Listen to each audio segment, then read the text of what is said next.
All right, Reese, here's a look at one of your runs at the Bromley dual slalom. You're on the blue course.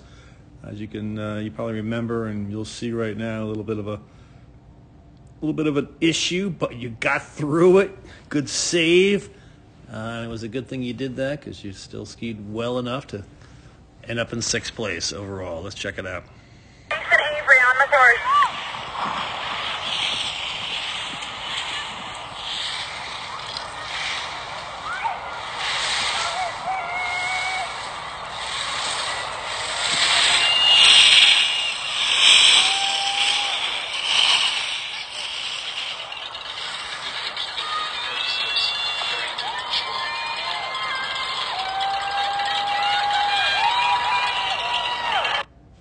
Like I said, little problem there, but boy, when you're on the right line, you ski clean turns, meaning pure carved, and they are fast. But any event, coming through here appears to be good position, right? Level shoulders,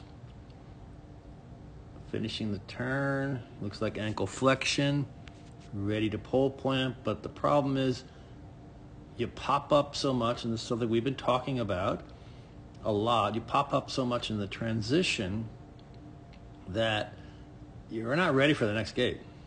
I mean, we want to be, quick transition. When we get above the next gate turning and pressuring the ski, you want to pressure the skis for when you really intersect rise line through fall line. And you're in rise line now, you're not ready to turn yet because we're still nice and tall. And so then you come down and start pressuring and trying to turn well below. And that's that big spray.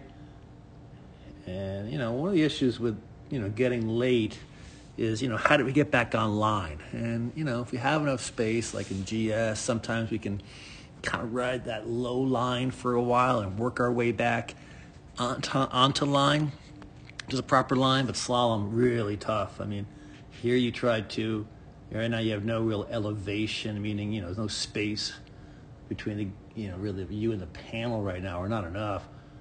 But you just try to roll them up and make this pure carved turn, and this is not going to come around in time. So now we're on the really low line. So I don't know. I mean, I think you could have, redirected the skis, meaning pivot them, skid them a bit at the top of the turn, and then engage them, in the fall line. But by rolling them up, although it looks like a nice turn, I mean, that's a nice position, of course, but we're just not, we're not going to be able to complete this turn in time. So we ended up being way down. Now we're running the super late line. And you know what happened. Big spray, and virtually came to an entire stop right there. And good thing you got around that gate though, because you were able to regroup. And like I said, once you're on the right line, skiing clean, it's gonna, you are fast.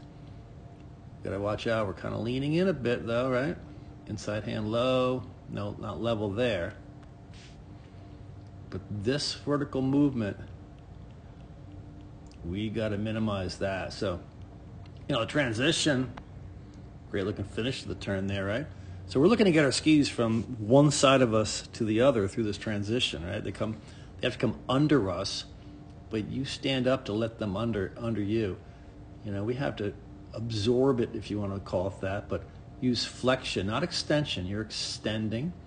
You want to actually flex, bend the legs to keep the level of our head the same, and suck them up, if you will, your legs, the skis, to get them over to here. So I hope that makes sense. If not, we'll talk about it. Well, we'll talk about it anyway in person, but this extension now, you just don't have really the time to make, a lot of times, a good turn. Again, you can see yourself leaning in here, right? Inside hand way lower.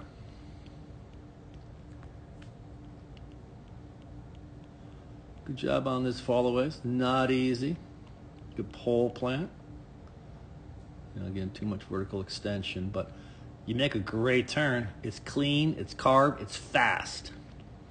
But if we can, minimize the upward, extension in a transition, you will be able to have a quicker transition, and you will be able to turn and make those beautiful carved turns, earlier and on the right line.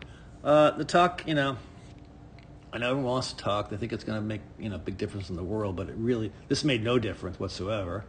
You're not really in a tuck. You just sort of have your arms folded into a tuck position, right?